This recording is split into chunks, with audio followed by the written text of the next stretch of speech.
So we're delighted to have Rick with us, Rick Rasmussen, and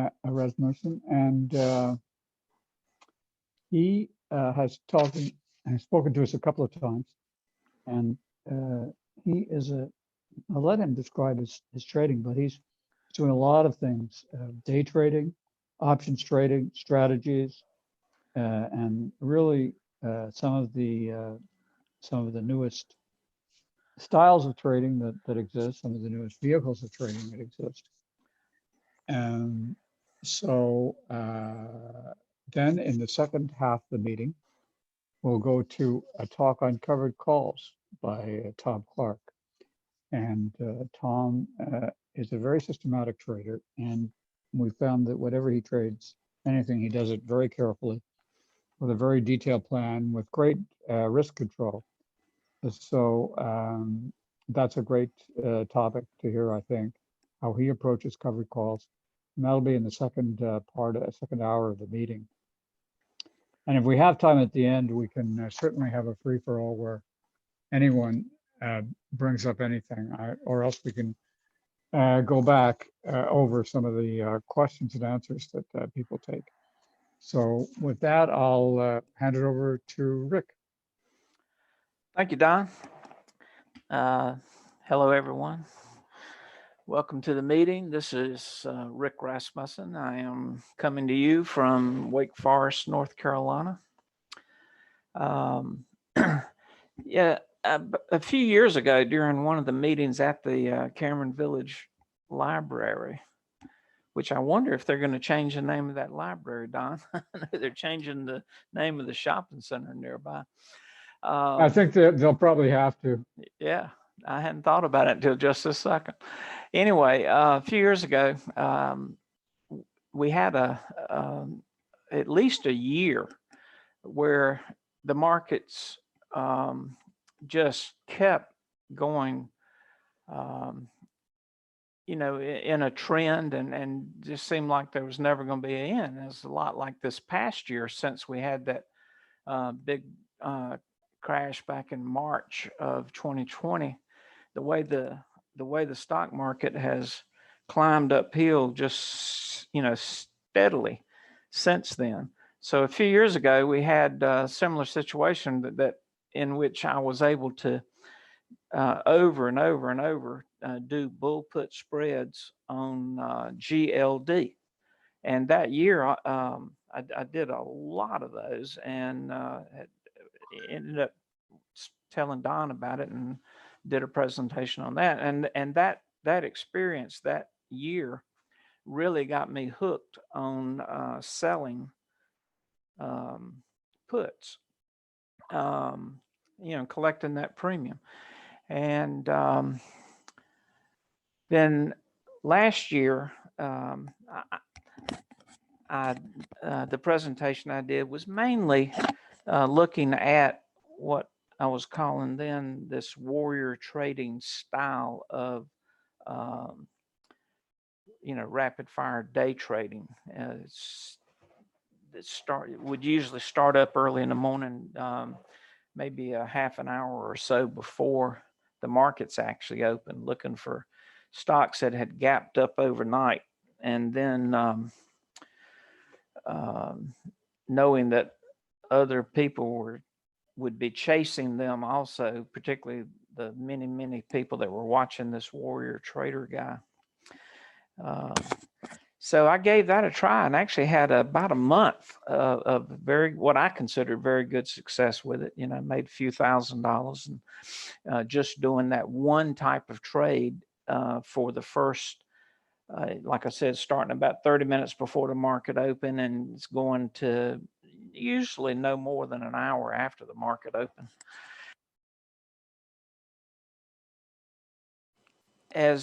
But as time went on, this was also that period right after the market crashed last year in March.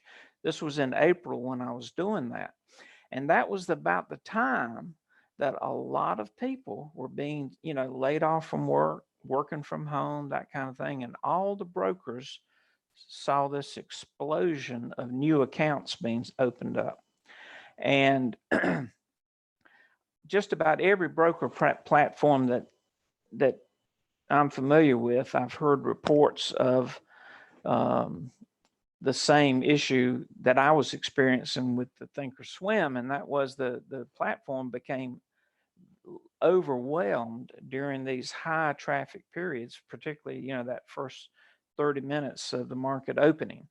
And as time went on, my Thinkorswim platform just got more and more and more sluggish and unpredictable, and to the point that it was dangerous to trade during that period. Doing that kind of trading, I would click to buy or click to sell a position, and it appeared that my order had gone in, but there was no evidence of it showing up anywhere on my platform. And a few times myself and many other people I've talked with had the misfortune of thinking, well, something happened, my order didn't go in, I'll try again. Boom, you send off another order, and in a few minutes, suddenly you get evidence that not only did the first order actually go through, but so did the second one. So you end up with two positions when you only intended to do one. And it just got real frustrating. And I basically just abandoned that type of trading at that time, and have not picked it back up any since then. if I get some indication that the platform has been improved, or that the traffic is not so severe, I might take another whack at that real quick scalping type trading. Well, anyway, since I had to push back from doing that, I went back to doing the things that I typically do, which consists mostly of selling puts and calls, and often doing that in the form of a selling a put spread or selling a call spread.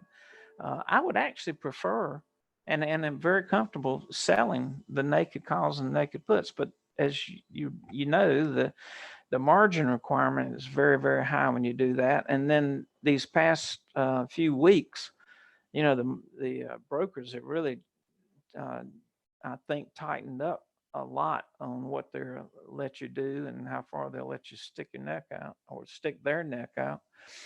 But so more often than not, I'll sell the put or sell the call as a spread, and use the long leg of that to limit the amount of margin that's involved, or what Thinkorswim calls buying power. And that worked out real well. So around September, the chatter amongst a whole lot of the people that I tend to follow was really the mindset was developing that the market might roll to the downside following the election, or the market might roll to the downside following the first of the year, or the market might roll to the downside following the confirmation of the vote, or the market's going to roll to the downside following the inauguration, or the market's going to roll to the downside as soon as the first executive orders start coming out. And so myself and a lot of other people I know started putting on positions that involved long puts, with expirations out in November, December, January, February. And so I was doing some of that too. And whenever I put a long put or a long call on, I don't really have any desire to just sit there and watch that long option get eaten away gradually, by the theta decay. So what I my plan was that I would put these long positions on, and not knowing when that big downturn that so many people were expecting was going to come. I sprinkled them across November, December, January, and even as far out as February. And then what I did is started back in September selling short position, option positions, selling a put or a call. There wasn't much of the call stuff, but I was doing a lot of call spreads at the time on more of a short-term basis. Although, I had the big long-term strategy of the big rollover that was going to come. But in the meantime, I was still, the market was still pumping up. So I was still doing a lot of short call spreads, to make some money, as long as that uphill climb did continue, and not expecting it to last all that long. As it turns out, it's lasted up until this week. I mean, we still haven't had what I'd consider a serious major market downturn since, we started climbing out of the hole last March. So I sold against using some of those long puts that I had purchased as the long leg to offset shorts that I was selling, and thereby reducing my margin requirements.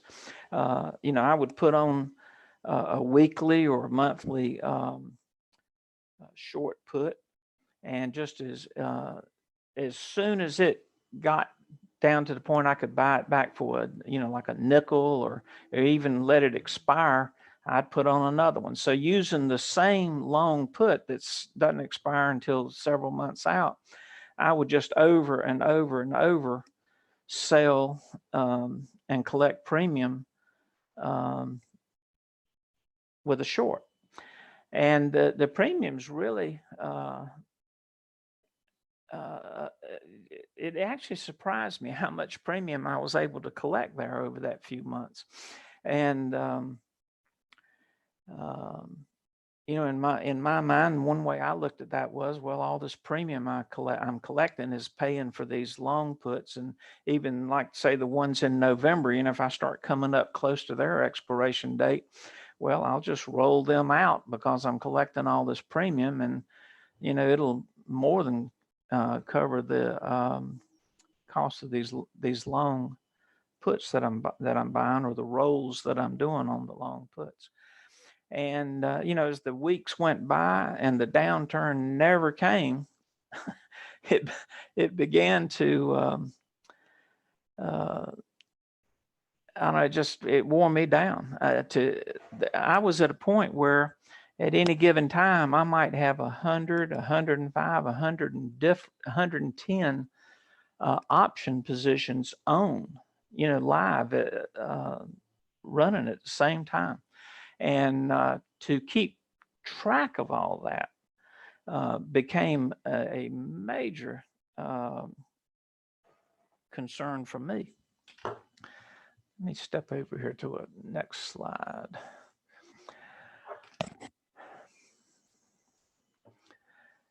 So the downturn didn't happen. These long positions were just, every time I'd roll them, of course, I would end up having a net higher debit invested in my long positions. And you can't carry that on forever. I mean, you have to eventually realize that, the Fed, or, the Wizard of Oz behind the curtain, or, ever who is propping this thing up, they could probably last a lot longer than I can. So around first of the year, I just decided to start winding the thing down while I still had enough of this accumulated, credit premium to cover all the long positions that I had put on. And and in fact, did end up still netting out at the end a pretty good doggone profit. So, looking back on it, I'm startled when I actually do go back and look at it, in that I had very close to a 100% win rate on the short puts and short calls that I was selling during that period of time. And I mean, I'd have weeks when I would close 20 or 30 positions and not have a single one of them be a loser. But then as got down to starting to wind this thing down, then that changed the picture. But even with that, it all still netted out to be a fairly profitable campaign, I call it. But I don't think I would do it again. It was literally more work than I want to do again. I mean, I was in here at 5 o'clock every morning, and the market would close at 4, and I'd wait about 15, 20 minutes for the options to stop trading on some of the index positions. And then I'd download my broker file, CSV file, and import that. I use an online web service called TraderView. Download the CSV file from Thinkorswim or Tastyworks, and then upload those to TraderView and let it strip out the data and put it in the format that I can paste it right into a Google spreadsheet. And I was initially using Google spreadsheets to track all my positions, but I soon realized that I could make the spreadsheet much more useful to me if I could have the actual live real-time option quotes on each row in my spreadsheet. So I could sit and watch the spreadsheet and know exactly where my position was, because not only am I seeing the live quote data that's being extracted out of Thinkorswim through the RTD function in Excel, but I also had every single put or call position that I had bought or sold, or that had expired, or had been exercised, the shares that were bought as a result of the exercise. I mean, every single action is captured out of that broker file onto my spreadsheet. And so at any moment in time, I can look at that spreadsheet and I know exactly what my net debit or credit on the whole campaign. And some of these things started like the first transaction on the spreadsheet for particularly, maybe I'm trading SPY. The first transaction on the spreadsheet might be a trade, where I put it on last September, and I don't finally close out the whole campaign until January or February. And so every one of those positions is listed in chronological order, and all of the debits and credits are summed up, and I know exactly what my total net accumulated debit or credit position is at any moment in time. And I consider that extremely critical if you're doing that kind of trading, where you're constantly, and I was constantly rolling positions or closing a position, putting on a newer position, or letting positions expire. When you're doing all of these adjustments to the basic position, if you cannot mentally keep up with where you stand as your net accumulated credit or debit, and if you're not tracking it on a spreadsheet, I don't see how you can do it. And I've been astounded at how many of these new people that have come into this trading arena in the last year have no understanding of that whatsoever. They don't understand why they saw on their broker's screen or platform that they had a position on it, had a nice profit in it. They close it, and then when they go back and look at their statement file, the broker's claiming that they lost money. Well, that's because they didn't understand that when they rolled that position forward to another month, they may be carrying a loss, to that next month, and it's just they're going to be tales told for decades about all these people that came in and lost half their 401k because they didn't understand basic things like that. So anyway, I moved from using Google Sheets as my primary method of tracking to Excel because of that RTD feature in Excel that allows you to extract that live real-time option data. I use the mark price during the day to see where I stand, because that's the price I would be trying to close at if I decide to close a position. I usually set my orders in at, or maybe even another penny or two in my favor against the mark price. So so most of that big campaign of collecting premium for a few months to pay for long positions that were sitting there anticipating the market rollover any day now. I started winding all that down in January, and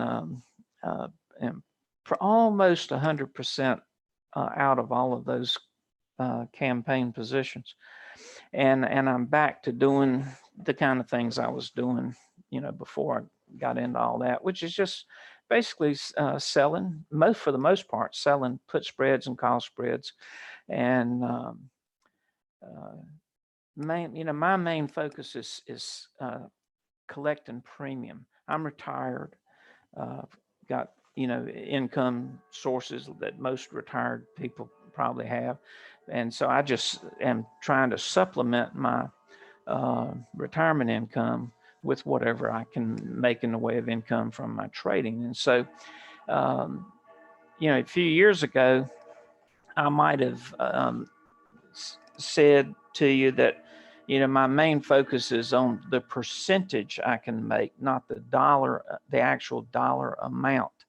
And I still see that as a probably preferred way of looking at a trade. Is when I compare, how did this trade do compared to that trade? I look at percentages of gain. But for the purposes of generating income, I tend to put more focus on when I've got a profit in something that's fairly decent, regardless of the percentage. I'll go ahead and close that and take that profit and what I call net realized gain. And so I have a separate spreadsheet set up where each position that I close, I copy to another spreadsheet, and I have one spreadsheet for each week. And so at the end of the week, it's like, getting your paycheck direct deposited. I can look at each of those spreadsheets and say, well, this week, I ended up net realized profit of $2,000. The next week, $1,000. The next week, maybe I'm got a day or two left, and I can see that I'm sitting with about $800 of net realized gain so far this week. So I know in the next day or two, I'm going to try to. My main focus is going to be trying to add another at least a couple $100 to that. So I'm looking for positions that have some profit built up in them that I can close out and book that profit this week. So I've got basically what I'm trying to do is just create a fairly reliable, consistent weekly income. And for the past year, I've had pretty good success doing that. And, feel like after all these years of doing this, I'm finally at a point where I can generate, another stream of income with a pretty high certainty, that I can put it there every week. So that's where I'm at now. The other thing is that this whole recent big campaign taught me was looking for, in other words, if you've got a position on where you've got, say, a long put that has a strike price of $50, and you've been selling short puts against that over and over and over. And let's say on the underlying at the moment, the current price of the underlying maybe is $55, and you've got this long put on with a strike price of 50. Well, that underline's got to move down $5 for your long position to start showing any profit. And so when you get down toward, the last couple of weeks before that strike is going to expire,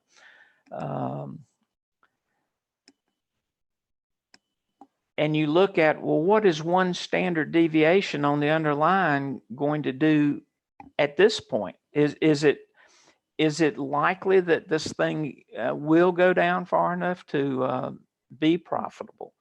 And if it's very, very close, I might continue to let the underlying move, and sometimes it does. It'll move enough to make that long put become profitable. But if it appears to me, based on the expected move, based on looking at the standard deviation, for that expiration date on that strike, then I'll look for how can I save this? How can I take, if I let this thing just run out and expire out of the money, I might be looking at a loss of, I'm just throwing a number out there. Maybe the expiration loss on it be $100, on the contract. Well, what I have been doing a lot of is at that point, turning that long put into a ratio spread. So let's say the current position, the current underline's at 50, and I've got this long put that's sitting there with a $50 strike price. I might sell 2 puts at $50, right at where the current price is now, and then back up another $5 to say $60 and buy a put there. And then I've actually created a butterfly. I've done some as just converting it into a ratio spread, and I've done a lot of them by converting them into butterflies. And let me step forward here just a minute, and I'm going to show you the way I think about this. Before I get to that, let me also say one other thing. This slide you're looking at now, this is a 4-chart screen that I keep on Thinkorswim 24 hours a day. And the whole idea of this particular screen came from the shadow trader guys that are sort of affiliated with Thinkorswim. And so in the upper left-hand corner there, you've got the S&P 500 futures, the /ES. Upper right-hand screen is the VIX. Lower left is oil, the West Texas Intermediate /CL. And then the lower right-hand chart is gold. So when I walk into my room where I've got my 4 screens set up here, I take one glance at that monitor that has that screen right there on it, those 4 charts, and it might be 4:30 in the morning, 5 o'clock in the morning, but I can see that the last candle on each one of those is the candle for the day that has already begun. So I can get a sense of what happened overnight. And at the same time, I can see, like in that upper left-hand chart there, you can see that the S&P 500 futures have been rolling over to the downside here the last few days. And that last candle, if I'm looking at this chart at 5:30 in the morning, that candle is the beginning of today's trading in that particular futures contract. So I think it's very important, at least for me, to always have situational awareness. This is a term you hear a whole lot of nowadays in law enforcement and various other things. But maintaining situational awareness, I think, is very, very important. And I put a lot of effort into uh, uh, looking for ways that at a glance I can get an overall picture of what's going on in the markets. And so that's one reason I keep this screen running all day, every day. And another screen that I run is this. Let me also say that the candles on this are daily candles. And I also have this screen, which is 15-minute candles. This also comes from, the idea of this screen comes from the shadow trader guys. And all of the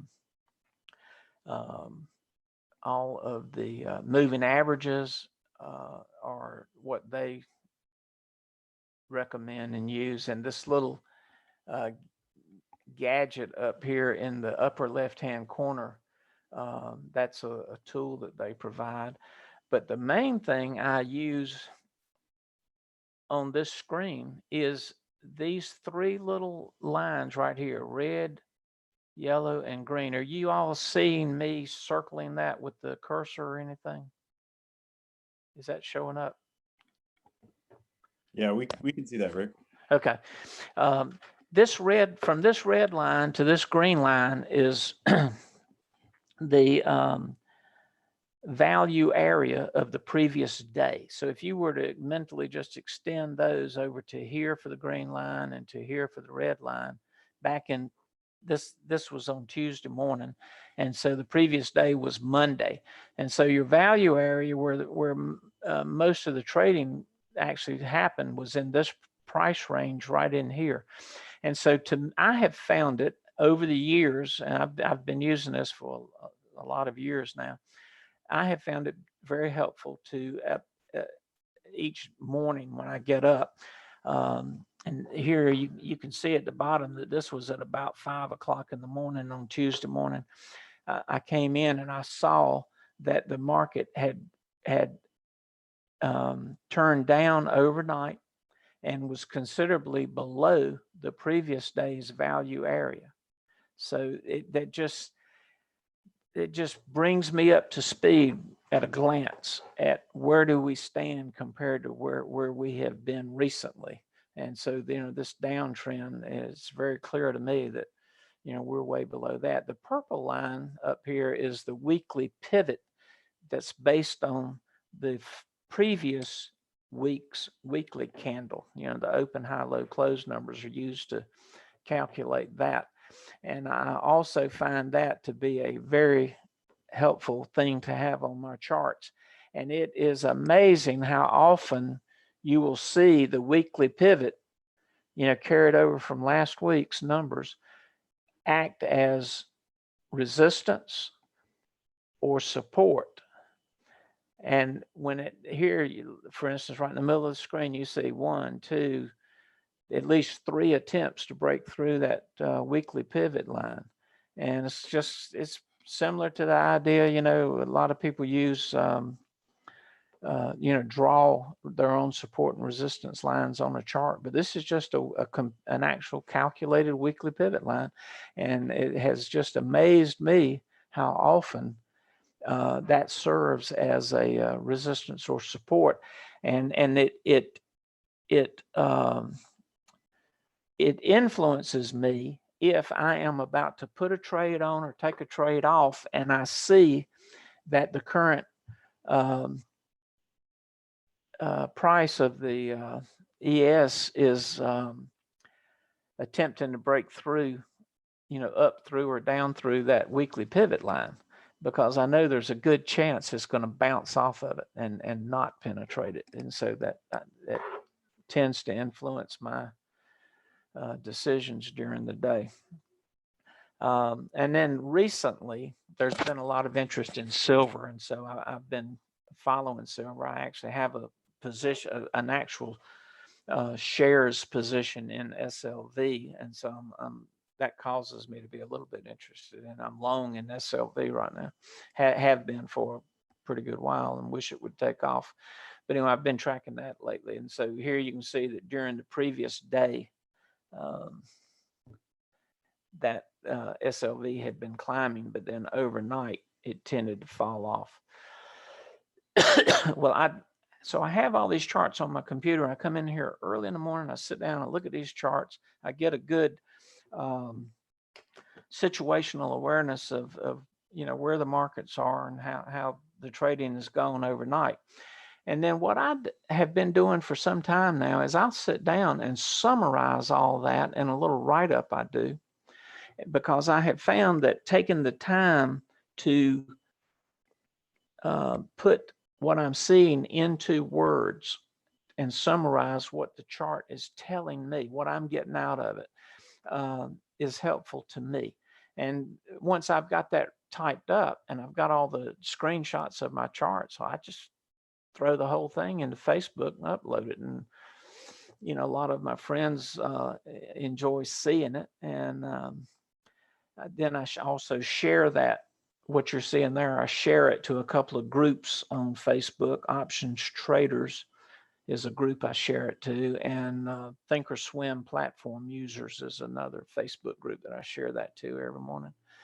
So, people that get up and they're busy, and a lot of them are still working and don't have a whole lot of time to sit and pull up all these charts and look at them. So I've had a lot of people tell me that they appreciate me sharing it, because they can look at this thing at a glance, and if they click on the chart, it blows it up on their screen for them. But a lot of people have told me, thank me for putting it up there, because they like that idea of at a quick glance, kind of getting an overall look at what's happened overnight and where does that put us starting out this morning. Now, so here's an example. This was a trade I did in IP, International Paper. This is one of those old trades I did during that campaign, and to be honest with you, I wouldn't trade this thing again.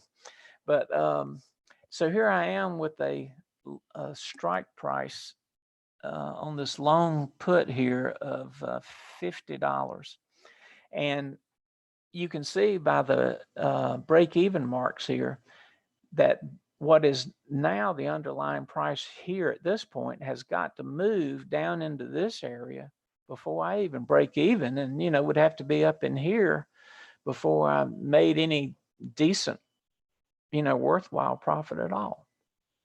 So you can also see on the screen here that I added to that position, I sold 2 48 puts.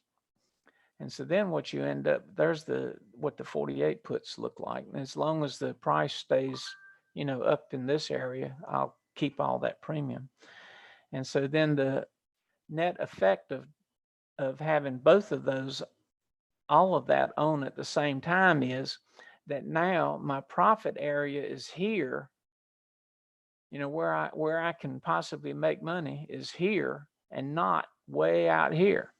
And you can see by this light gray area here, which I've got hash marked off with the 1 standard deviation markers. Based on 1 standard deviation, this underline's not going to go any further down than here. And with that long put by itself, it's got to go out here for me to make money. So by turning this thing into a ratio spread, by buying those 2 puts, I have basically pulled my profit area back here closer to my current underlying and inside the 1 standard deviation area that, where the movement's likely to happen between now and expiration date. I've done this many, many times in the last few months. Here's another example. Hey, Rick, Underline is real quick. XLU. There's the put by itself.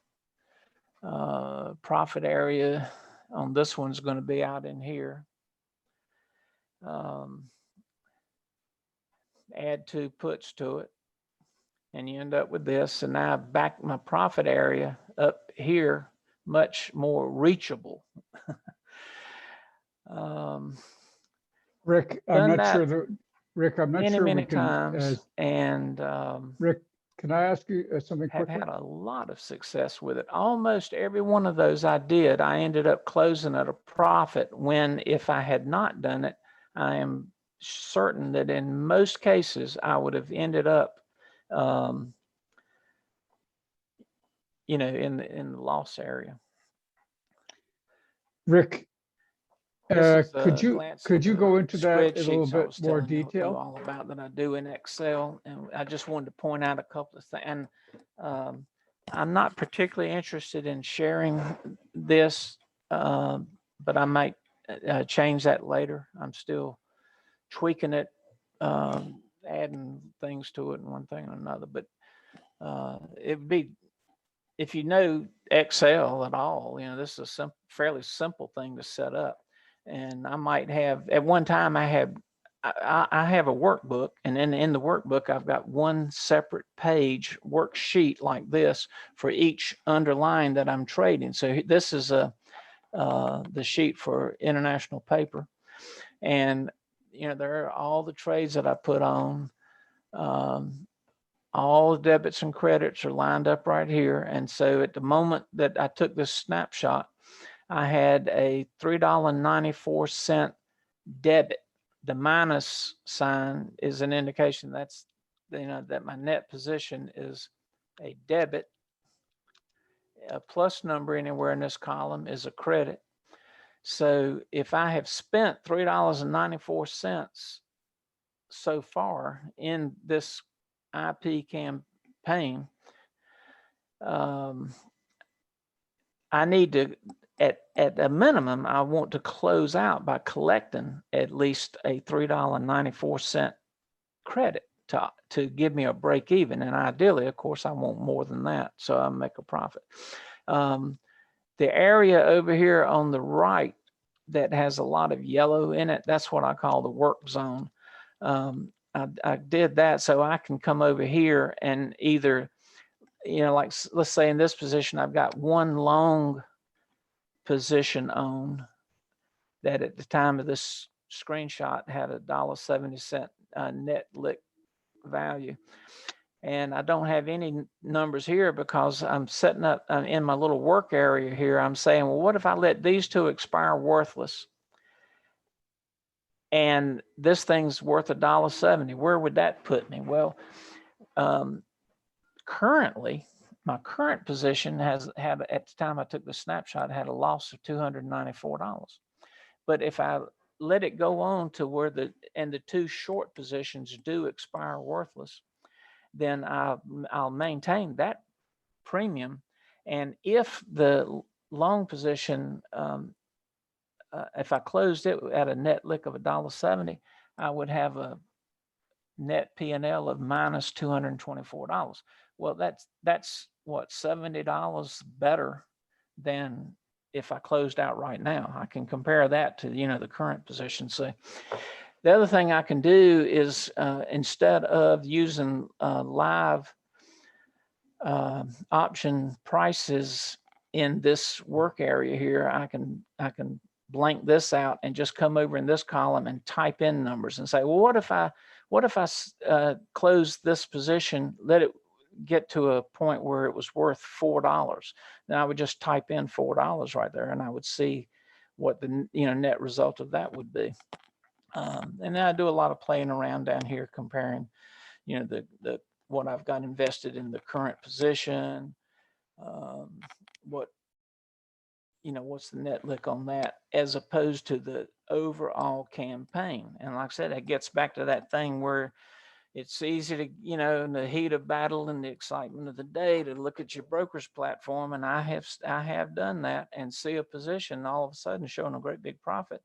You close it out only to realize 5 seconds after you hit the order button to close that position, you suddenly remember, oh, wait a minute, I rolled into that with a big loss. And so I actually closed it out at a loss and not a profit, even though my broker platform showed me that. And that probably sounds silly to a lot of you guys that anybody would do that. But, we're all human, and it's an easy mistake to make. And I have chatted with many people on the internet that have done that and couldn't understand why they had a loss. It's because they just never had gotten that concept of tracking their accumulated P&L position. So that's all I've got on that. Don, are there any questions from the group? Yeah, Rick, could you hear me now? Can you hear me at all? Are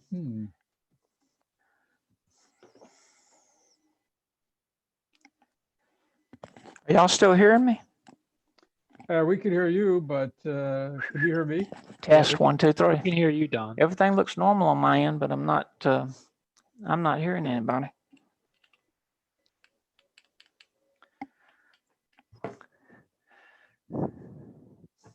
Yeah, Don, do you have John, Rick's phone number? I Can would you- have to look. Can you hear me? Test 1, 2, 3. Yep, Rick, we can hear you. I think you cannot hear us. Oh yeah, I'm hearing you now. Oh, great. Good. Yeah, when you asked Don if he had my number, that was the first thing I've heard. Okay. Okay, good. So you could hear it out. That's good. Not that we didn't enjoy it as it was, and it's good for you to go through those different points. A couple of points came up. Uh-huh. John, do you want to raise yours? Yeah. Hey, Rick. I dropped it in the chat, but it's pretty far back there, so I'll just reiterate. You were talking about how you had the idea of kind of getting some money back against your long put, selling the short puts in the shorter dated options compared to your far out in time long put. And it sounded like you were hinting that you ended up actually making more money on the short puts than you did a debit on your long put. So I put in the chat, well, that's kind of funny. Does that mean that you are actually hedging your short puts with the long put? But Well, I think you're right about that, because in my own mind, if anytime you put on a short, let's say you put on a short put spread, so you sell a put and you buy a put, I consider that a hedge. It limits your risk. It limits your margin requirements, and so it is a built-in hedge, and the way I perceived it, or the way I thought about it, was if I'm sitting here in September and I sell a long put on Apple that has an expiration date in January, then I've got many opportunities between now and then to sell weekly or monthly short puts over and over, collecting premium each time, and using that one same long put as my hedge position, limiting my risk and limiting my margin requirement against. I know as I'm just using it over and over and over. Does that make sense? Oh, it definitely makes sense. We had a presentation, I think 4 or 5 years ago, from I think his name was Himanshu, and he went through that. Some people would call it a poor man's covered position, you know. Yeah. Yeah. In other words, instead of buying a stock and selling short puts or calls, you know, like covered calls. It's the same thing a lot of people do with covered calls. You buy the stock and over and over and over, you sell, you know, calls covered against that. And, you know,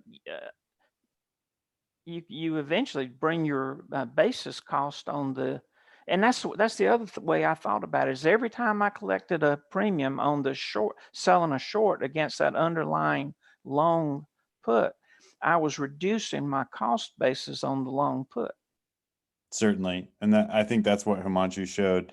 I guess my follow-up was going to be, what was your analysis in identifying the best candidates to do that with? But maybe you went into that. Maybe you did. Do y'all feel like you somehow missed a lot of what I was saying or something? No, Rick, we heard every word you said. Okay, because I was watching the little microphone icon over here, you know, flashing while I was talking, and had it ever stopped, then I would have taken some action, you know.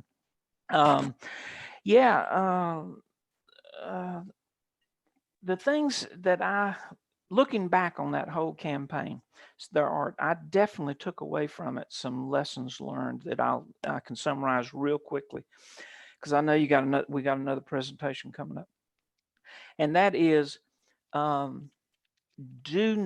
would never do it again using any stock that does not have weekly options. That's your first indicator that you've got a fairly low volume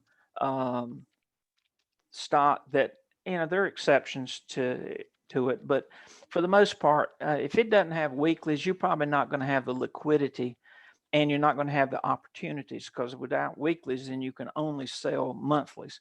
And so now, if I were, matter of fact, in the trades I am doing now, I'm making sure I don't do that anymore. I only now will do option trades on things that have weeklies. I love weeklies.